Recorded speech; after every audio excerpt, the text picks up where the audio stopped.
നമുക്ക് വേദയുടെയും വിക്രത്തിൻ്റെയും വരാൻ പോകുന്ന ദിവസങ്ങളിൽ നല്ലൊരു കഥയായിട്ടാലോ? വീഡിയോ ഇഷ്ടപ്പെടുവാണെങ്കിൽ ഒന്ന് ലൈക്ക് ചെയ്ത് ഹൈപ്പ് ചെയ്യാൻ മറക്കരുത്.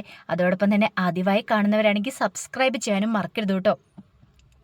ഒടുവിൽ മാഷിൻ്റെയൊക്കെ അനുഗ്രഹത്തോട് കൂടിയിട്ടാണ് വിക്രം ജോലിക്ക് പോകാനായിട്ട് ഒരുങ്ങുന്നത്. വെറും ജോലിയല്ല, ഗൗരി മോളുടെ കെയർ ടേക്കറായിട്ട്. അത് പക്ഷെ വേദയ്ക്ക് അറിയത്തില്ല വിക്രമാണ് തൻ്റെ മോളെ സംരക്ഷിക്കാൻ വരുന്നതെന്നുള്ള കാര്യങ്ങളൊന്നും അറിയത്തുണ്ടായിരുന്നില്ല. തരുണാണ് ഇങ്ങനൊരു തീരുമാനം എടുത്ത് ആൻഡ്രു സാറിനോട് പറഞ്ഞേ. അങ്ങനെ ഒടുവിൽ വിക്രം ആൻഡ്രു സാറിനെ വിളിച്ച് കാര്യങ്ങളൊക്കെ പറയുന്നുണ്ട്. എനിക്ക് സമ്മതമാണ് ജോലിക്ക് വരാനെന്ന് ആൻഡ്രു സാറിന് സമ്മതമായി. ഒടുവിൽ എന്ത് ചെയ്തു? ആൻഡ്രു സാറ് വിളിച്ച് തരുണിനെ വിളിച്ച് കാര്യങ്ങൾ പറയണം. അതെ, എനിക്ക് വിശ്വസ്തനായിട്ടൊരാളാണ് വരാൻ പോകുന്നത്, ഒന്നുകൊണ്ടും പേടിക്കണ്ട, മോളുടെ കാര്യങ്ങളൊക്കെ നല്ല ഭംഗിക്ക് നോക്കിക്കോളൂ എന്ന് പറഞ്ഞു. അങ്ങനെ ഒടുവിൽ തരുണിന് സമ്മതമായിരുന്നു. തരുൺ പറഞ്ഞു ഒന്ന് വന്ന് കാണട്ടെ എന്നൊക്കെ പറയുകയും ചെയ്തു. അപ്പം ഒരു പുതിയ മനുഷ്യനായിട്ടാണ് വിക്രത്തെ അങ്ങോട്ട് പറഞ്ഞു വിടാൻ തന്നെ ആൻഡ്രു സാറ് ഉപദേശിച്ചിരിക്കുന്നത്. ആൻഡ്രു സാറ് വിക്രത്തെ വിളിച്ച് ഉപദേശിക്കുന്നുണ്ട്. എടാ, നിന്റെ ഈ താടിയൊക്കെ ആദ്യം ഒന്ന് വടിക്കണം. കാരണം ഈ താടിയെ കണ്ടാൽ പോലും കൊച്ചിനൊരു ഭയം തോന്നും. അങ്ങനെ ആയിരിക്കരുത്, 5 വയസ്സുള്ള കുട്ടിയല്ലേ. അതുകൊണ്ട് താടിയൊക്കെ ഷേവ് ചെയ്ത് നല്ല അടിപൊളി വേഷത്തിൽ വേണം പോകാനായിട്ട്. പിന്നെ നിന്റെ പേരും കാര്യങ്ങളൊന്നും ഇപ്പം വെളിപ്പെടുത്തണ്ട, വേറെ എന്തെങ്കിലും ഒരു പേരും പറഞ്ഞാൽ മതി എന്ന് പറഞ്ഞു. ഒറിജിനൽ പേര് പോകുകയും വേണ്ടെന്ന് പറഞ്ഞു. അങ്ങനെ ഒടുവിൽ വിക്രം പോവാനായിട്ട് റെഡിയായി. പക്ഷെ വേദയ്ക്ക് ഈ കാര്യം അറിയണ്ടായിരുന്നില്ല. കുഞ്ഞിനെ നോക്കാനായിട്ട് ഒരാൾ വരും എന്നുള്ള കാര്യങ്ങളൊക്കെ തരുണ് പറഞ്ഞില്ല.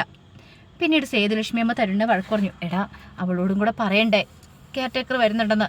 അങ്ങനെ പിന്നീട് തരുൺ പോയി വേദയുടെ കാര്യം പറയണം. നമ്മൾ രണ്ടുപേരും ഇവിടുന്ന് ജോലിക്ക് പോയി കഴിഞ്ഞിട്ടുണ്ടെങ്കിൽ കുഞ്ഞിനെ നോക്കാനായിട്ട് ഇവിടെ ആരും ഇല്ലല്ലോ. കാരണം കുഞ്ഞിനെ സ്കൂളിൽ കൊണ്ടുവരാനായിട്ട് ആരെങ്കിലും വേണം. ശത്രുക്കൾ ചുറ്റുമുണ്ടല്ലോ.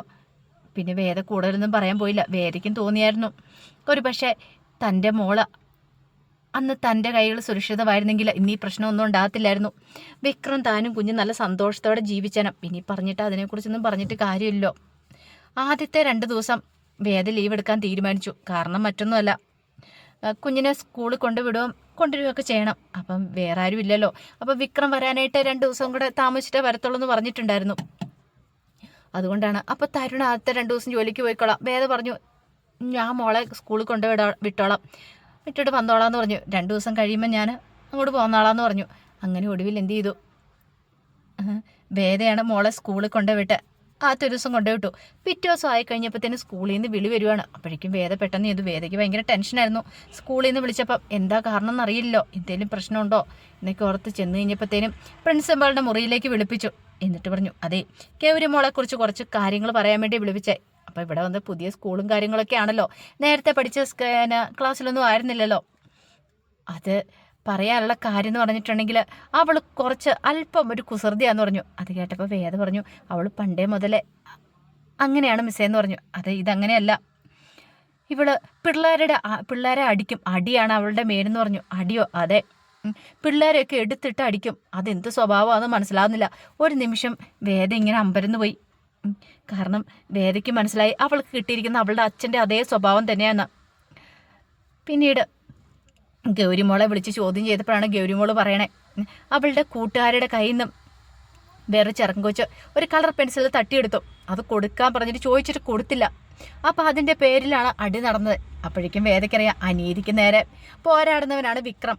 അപ്പം അതുകൊണ്ട് വിക്രത്തിൻ്റെ സ്വഭാവം മൊത്തം കിട്ടിയിരിക്കുന്ന ഗൗരിക്കാണ്. ഇത്ര കുഞ്ഞുനാളിലെ മുതൽ അവൾ ഫൈറ്റ് തുടങ്ങിയിരിക്കുന്നു. ഒടുവിൽ വേദ പറഞ്ഞു ഇനി അങ്ങനെയൊന്നും ഉണ്ടാകാൻ ഞങ്ങൾ ശ്രദ്ധിച്ചോളാന്നൊക്കെ പറഞ്ഞു. ഗൗരിമോളെ കുറേ ഉപദേശിച്ചിട്ടൊക്കെയാണ് വേദ പോരുന്നത്. അങ്ങനെ 2 ദിവസം കഴിഞ്ഞപ്പോഴത്തേനും വേദ തിരികെ പോയി. അന്ന് ഇങ്ങോട്ടേക്ക് തരുണ് വരികയും ചെയ്തു. കാരണം കുഞ്ഞിനെ വൈകുന്നേരം സ്കൂളിൽ നിന്ന് കൊണ്ടുവരികയൊക്കെ ചെയ്യണമല്ലോ. പിറ്റേ ദിവസമാണ് വിക്രം ഡ്യൂട്ടിക്കായിട്ട് വരുന്നത്. അങ്ങനെ വിക്രം വരുവാണ്. വിക്രത്തിൻ്റെ റൂട്ടും കാര്യങ്ങളൊക്കെ തരും പറഞ്ഞു കൊടുത്തിട്ടുണ്ടായിരുന്നു. വിക്രം അങ്ങനെ വരുന്ന കണ്ടു കഴിഞ്ഞപ്പോഴത്തേനും കുഞ്ഞിങ്ങനെ ഒന്ന് വിക്രത്തെ ഒന്ന് നോക്കി. ആരാ എന്താണെന്നും മനസ്സിലായില്ല. പെട്ടെന്ന് മോള് ചോദിച്ചു ആരാന്ന് ചോദിച്ചു. വിക്രം അവളെ തന്നെ നോക്കി. എന്തോ കുഞ്ഞിനെ കണ്ടപ്പം മുതൽ വിക്രത്തിന് വല്ലാത്തൊരിത്, തൻ്റെ ആരോ ആണ്, എന്തോ വല്ലാത്തൊരു സ്നേഹം. ഇതിനു മുമ്പ് കുഞ്ഞുങ്ങളെ കണ്ടിട്ടുണ്ട്, പക്ഷെ അങ്ങനെയല്ല. പെട്ടെന്ന് അവൾ അകത്തേക്ക് അങ്ങോട്ട് ഓടിക്കേറിപ്പോയി. അപ്പോഴേക്കും തരുൺ ഇറങ്ങി വന്നു. വന്നിരിക്കാനൊക്കെ പറഞ്ഞിരിക്കുകയാണ്. ആ സമയത്ത് ഗൗരിമോൾ അകത്തേക്ക് എന്നിട്ട് ഒരു കളിത്താവ് കൊടുത്തുകൊണ്ട് വന്ന് വിക്രത്തിന് നേരെ ഇങ്ങനെ ഉന്നം വെക്കുകയാണ്. ഉന്നം വെച്ചിട്ട് വെടിവെക്കണ സമയത്ത് വിക്രം നെഞ്ചു പൊത്തിക്കൊണ്ട് താഴേക്ക് വീഴുകയാണ്. ഗൗരിമോളെ കൈയടിച്ച് കിടന്ന് ചിരിച്ചു. ഒരു നിമിഷം തരുൺ പോലും ഞെട്ടിപ്പോയി ശരിക്കും സംഭവിച്ചാണോ എന്ന്. പിന്നീട് വിക്രം ചാടി എഴുന്നേറ്റിട്ട് പറഞ്ഞ് പറ്റിച്ചേന്നും പറഞ്ഞുകൊണ്ട് ഗൗരിമോൾക്ക് ഭയങ്കര ഇഷ്ടമായി. പിന്നീട് തരുൺ മോളെ പരിചയപ്പെടുത്തുകയാണ്. അപ്പോഴേക്ക് സേതുലക്ഷ്മി അമ്മ ചായയൊക്കെ ആയിട്ട് വന്നു. സേതുലക്ഷ്മി അമ്മയുടെ വിക്രത്തെക്കുറിച്ചൊക്കെ പറയണം. അപ്പോൾ പേരും കാര്യങ്ങളൊക്കെ വിക്രം മാറ്റിയാ പറഞ്ഞിട്ടുണ്ടായിരുന്നേ.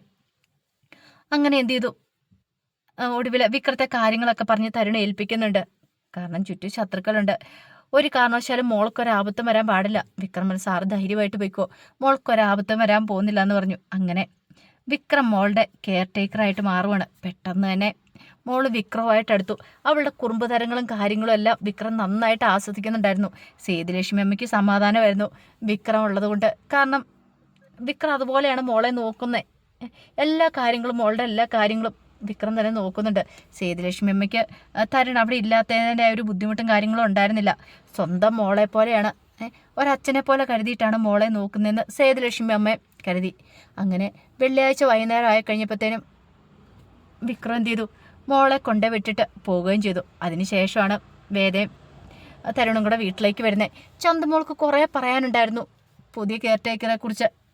പക്ഷെ വേദയ്ക്ക് അറിയില്ലോ ആരെ എന്താണെന്നും. വേദ കണ്ടിട്ടുമില്ല. ആദ്യത്തെ 1-2 ആഴ്ച കൊണ്ട് കഴിഞ്ഞു പോയി. തരുണിനും വിശ്വാസമായി വിക്രത്തിനെ. അങ്ങനെ ഒരു ദിവസമാണ് മോളെയും കൊണ്ട് പോണ സമയത്ത് വിക്രത്തിൻ്റെ മോളുടെ നേർക്ക് ആക്രമണം ഉണ്ടാകുന്നേ.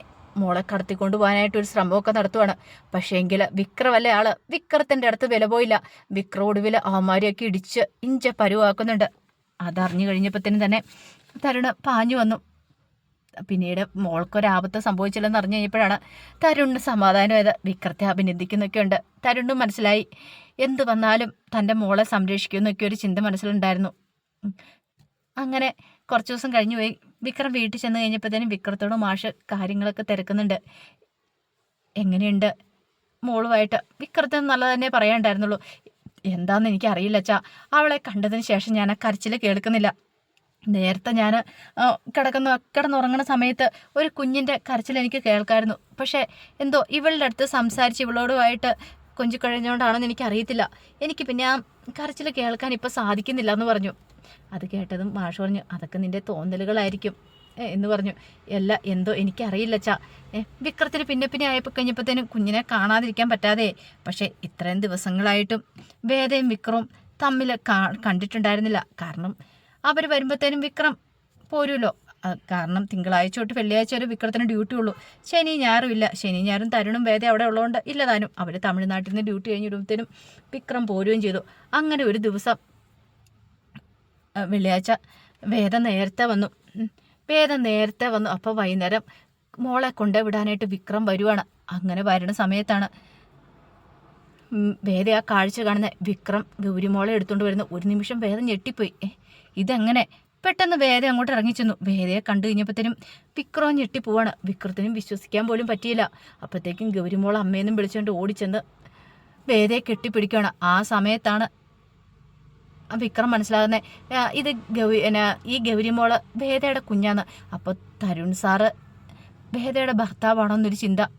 വിശ്വസിക്കാൻ പോലും പറ്റിയില്ല. വിക്രത്തിൻ്റെ നെഞ്ചാകെ പൊടിഞ്ഞുപോയി. വിക്രം ഒന്നും മിണ്ടാതെ പോവാണ്. വേദയ്ക്കൊന്നും പറയാൻ പറ്റിയില്ല.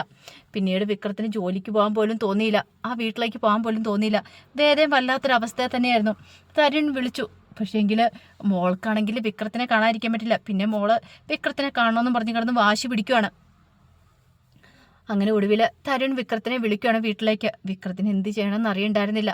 ഒടുവിൽ വേദ വിക്രത്തെ കണ്ട് സംസാരിക്കാനായിട്ട് ശ്രമിക്കുന്നുണ്ട്. ആദ്യമൊക്കെ വിക്രം വേദ ഒഴിവാക്കി വിടുകയാണ് ചെയ്തത്. കാരണം വിക്രത്തിൻ്റെ മനസ്സിൽ വേദ വേറെ കല്യാണം കഴിച്ച് ജീവിക്കുകയാണെന്നൊരു ചിന്ത. ഇത്രയും കാലം അവൾക്ക് വേണ്ടി താൻ കാത്തിരുന്ന വെറുതെ ആണല്ലോ എന്നൊരു ചിന്തയുണ്ടായി. പക്ഷേ ഒടുവിൽ അങ്ങനെ വിക്രത്തോട് വേദ സത്യങ്ങളൊക്കെ തുറന്നു പറയാണ്. താൻ മോളെ രക്ഷിക്കാൻ വേണ്ടിയിട്ടാണ് ഇങ്ങനെയൊരു കാര്യം ചെയ്തതെന്നുള്ള കഥകളൊക്കെ തുറന്നു പറയുന്നുണ്ട്. അപ്പോൾ അതിൻ്റെ വിശേഷങ്ങളെ കാണാൻ പോകുന്നത്. അതറിഞ്ഞു കഴിഞ്ഞിട്ടുണ്ടെങ്കിൽ പിന്നെ വിക്രം വെറുതെ ഇരിക്കുമോ? ശ്രീകാന്തിനെ വെറുതെ വിടുമോ? വിക്രത്തിന് ജീവനാവും. കാരണം വേദയെ കണ്ടു കഴിഞ്ഞാൽ പിന്നെ വിക്രത്തിനൊരു സമാധാനം ആവുമല്ലോ. അപ്പോൾ അതിൻ്റെ കഥകൾക്കായി നമുക്ക് എല്ലാവർക്കും കാത്തിരിക്കാം കേട്ടോ. ഒരിക്കൽ കൂടി എല്ലാവർക്കും ശുഭദിനം നേർന്നുകൊണ്ട് നിർത്തുന്നു. നന്ദി.